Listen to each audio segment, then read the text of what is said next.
A paz de Jesus e o amor de Maria, amados irmãos e irmãs, hoje iniciamos a Semana Santa, onde meditaremos juntos a paixão de nosso Senhor Jesus Cristo.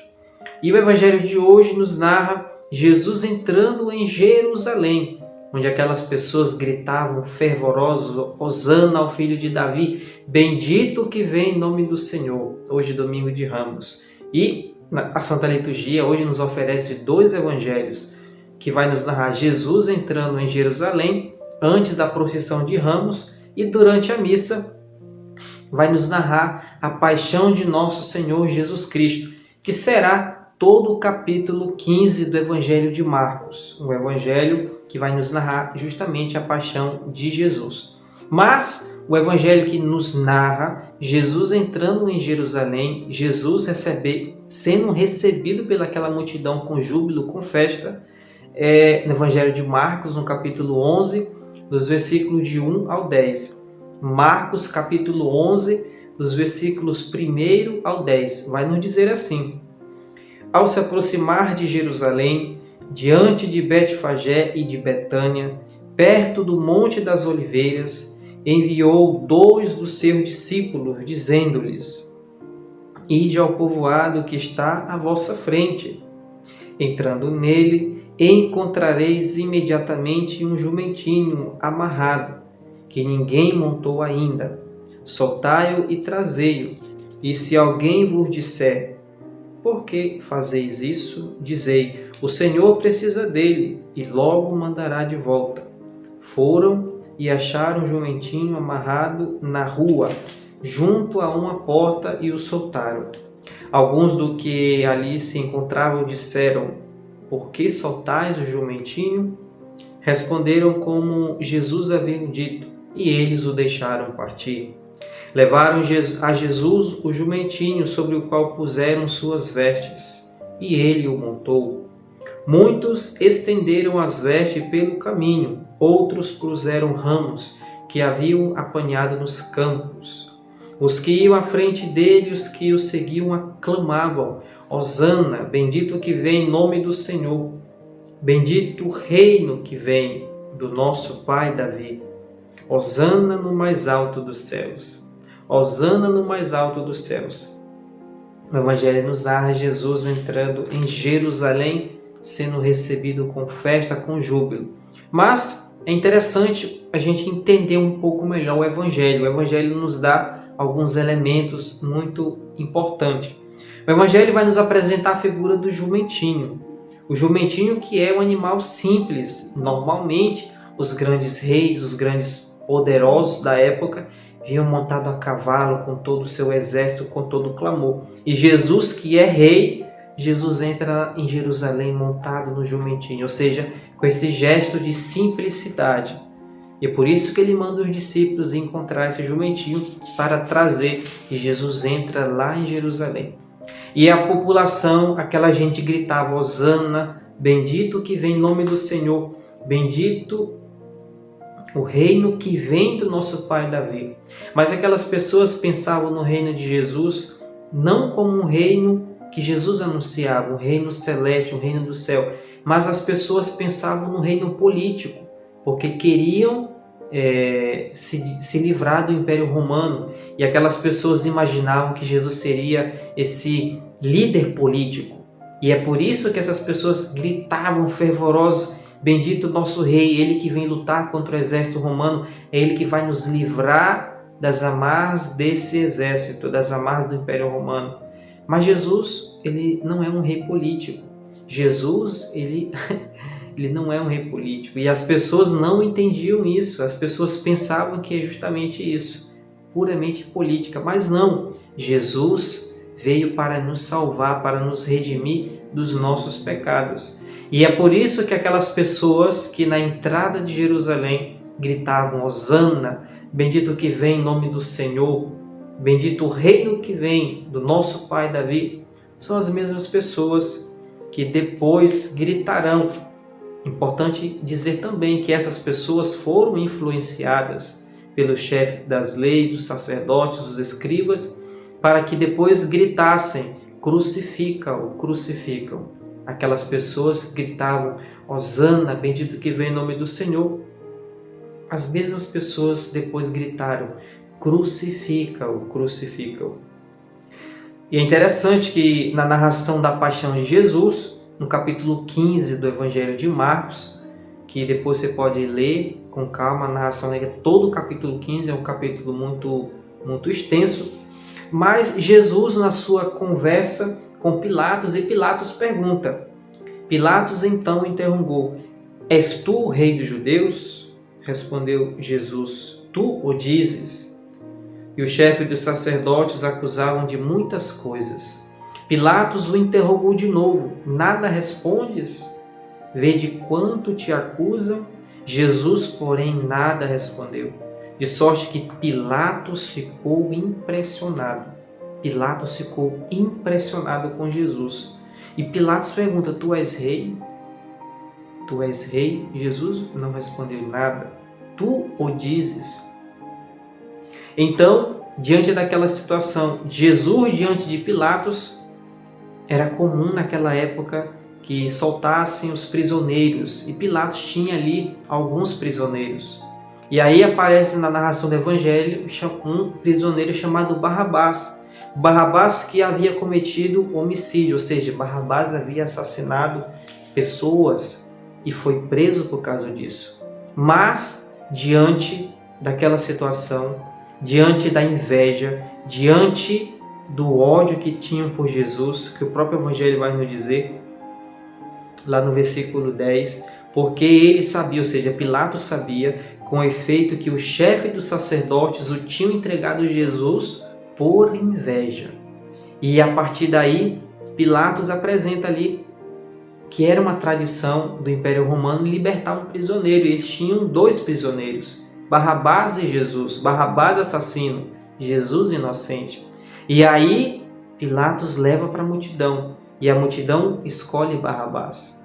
E depois Pilatos pergunta: que farei de Jesus que diz ser o rei dos judeus? E eles gritavam: crucifica-o, crucifica-o. As pessoas que Jesus, ao entrar em Jerusalém, estavam gritando: Hosana ao filho de Davi, bendito que vem em nome do Senhor, agora grita: crucifica-o. Disse-lhe Pilatos: mas qual mal ele fez? Eles, porém, gritaram ainda com mais veemência: crucifica-o, crucifica-o. Pilatos, então, querendo contentar a multidão, porque Pilatos era um político, Pilatos era um líder político, ele queria ali fazer a vontade de todo mundo, queria ser amigo de todo mundo. Querendo contentar a multidão, soltou Barrabás, assassino, e depois de mandar açoitar Jesus, o entregou para que fosse crucificado. Diante de toda essa situação, Jesus foi entregue para ser crucificado. Diante da aclamação do povo, que o povo gritou: crucifica-o, crucifica-o. E a partir daí o Evangelho vai nos narrar o processo de Jesus. Jesus que foi coroado de espinhos, lá no versículo 17. Em seguida, vestiram-no de púrpura e tecendo uma coroa de espinhos. No versículo 19 vai dizer: batiam-lhe na cabeça com um caniço, cuspiram nele, de joelhos o adoraram. Ou seja, fazendo escárnio de Jesus. Fazendo escárnio de Jesus, caçoando de Jesus. E a partir daí colocar Jesus para carregar a cruz, para ser crucificado. E diante daquela situação, diante daquela humilhação, Jesus no alto da cruz, ele nos dá o exemplo. Jesus no alto da cruz nos dá o exemplo. Nos dá o exemplo de, não de ódio, mas de amor. Jesus que nos amou até o fim.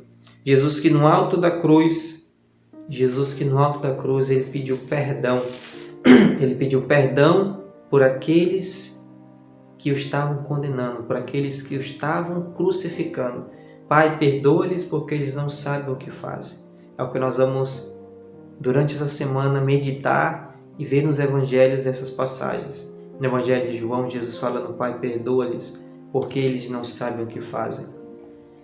A segunda leitura do Evangelho, da liturgia deste domingo, é a carta de Paulo aos Filipenses, no capítulo 2, versículos 6 do versículo 6 ao 11, onde Paulo vai nos dizer assim: ele, estando na forma de Deus, não usou de seu direito de ser tratado como Deus, mas se despojou, tomando a forma de escravo, tornando-se semelhante aos homens e reconhecido em seu aspecto como homem. Abaixou-se, tornando-se obediente até a morte, e morte sobre cruz. Obediente até a morte, e morte sobre cruz. Por isso Deus soberanamente o elevou e lhe conferiu o nome que está acima de todo nome, a fim de que ao nome de Jesus todo joelho se dobre nos céus, na terra e sob a terra, e que toda língua proclame que Jesus Cristo é o Senhor, para a glória de Deus Pai. Abaixou-se, tornando-se obediente até a morte, mas não uma morte qualquer, mas uma morte de cruz. É importante a gente pensar na morte de cruz, porque a morte de cruz naquela época era a pior morte que existia, porque a pessoa ela era colocada no estado de sofrimento absurdo. A pessoa era martirizada, a pessoa morria de forma lenta. A pessoa lentamente estava ali morrendo, derramando seu sangue com sofrimento. Todo o império, todo o percurso, porque o Império Romano era um império que gostava de fazer justamente os seus condenados morrerem aos poucos. E Paulo vai nos dizer aí justamente isso: tornou-se obediente, ele foi obediente até a morte de cruz, porque ele quis nos salvar.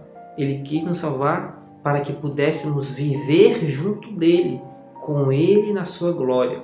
Por isso Deus soberanamente o elevou e lhe conferiu o nome que está acima de todo nome. O nome de Jesus é poderoso, o nome de Jesus tem poder, a fim de que ao nome de Jesus todo joelho se dobre, ou seja, diante de Jesus todos nós devemos o adorar, mas não adorar como aquelas pessoas que estavam fazendo de Jesus ali, caçoando Jesus, que estavam ali fazendo aquela humilhação, mas adorar de forma verdadeira, com o coração aberto, com o coração sincero, com o coração puro. Só assim nós chegaremos no amor de Deus, só assim nós seremos capazes de sentir o amor de Deus em nós, se tivermos o coração aberto para amar como Jesus amou. Assim, durante essa semana, possamos nos dedicar ainda mais à oração, ao silêncio, à meditação, à palavra de Deus que é tão rica nesse período da Semana Santa, que nos oferece grandes passagens bíblicas da vida de Jesus, do sofrimento de Jesus. Por isso eu lhe convido depois, leia o capítulo 15 do Evangelho de Marcos, que vai falar da paixão de Jesus, vai contar como foi que aconteceu a paixão de nosso Senhor Jesus. Às vezes nós sabemos, mas muitas das vezes a gente esquece, mas por isso devemos tornar a palavra, para que assim possamos sempre relembrar a paixão de Jesus. Ele que morreu por nós, ele que morreu e derramou todo o seu sangue numa cruz, numa morte humilhante, numa morte, a pior morte que poderia existir naquela época. E a cruz hoje é para nós não um sinal de condenação, mas um sinal de salvação, porque Cristo morreu na cruz por mim, por você, por todos nós, por amor. E é isso que a paixão de Jesus nos conta, essa declaração de amor. Ele morreu por amor a cada um de nós. Por isso, peçamos o Espírito Santo, para que o Espírito Santo possa nos dar essa graça de poder fazer a nossa experiência de amor com o Senhor, de poder fazer com que possamos compreender. Muitas das vezes nós também não compreendemos com os métodos de Deus conosco, mas Ele nos ama, Ele quer que nós estejamos sempre com Ele, em comunhão com Ele, em comunhão com os nossos irmãos. Por isso peçamos o Espírito Santo para que possa nos iluminar, para que possa nos capacitar e fazermos ainda mais esse propósito de viver essa Semana Santa com fervor, com dedicação, com espírito de oração, com atenção, e assim possamos meditar a riqueza que é a paixão de nosso Senhor Jesus Cristo. Peçamos também a poderosa intercessão de Nossa Senhora, Mãe do Perpétuo Socorro, que ela possa interceder por cada um de nós. Ave Maria, cheia de graça, o Senhor é convosco. Bendita sois vós entre as mulheres, e bendito é o fruto do vosso ventre, Jesus. Santa Maria, Mãe de Deus, rogai por nós, pecadores, agora e na hora de nossa morte. Amém. Glória ao Pai, ao Filho e ao Espírito Santo, como era no princípio, agora e sempre. Amém. Louvado seja nosso Senhor Jesus Cristo, para sempre seja louvado, e sua Mãe, Maria Santíssima. Que Deus nos abençoe.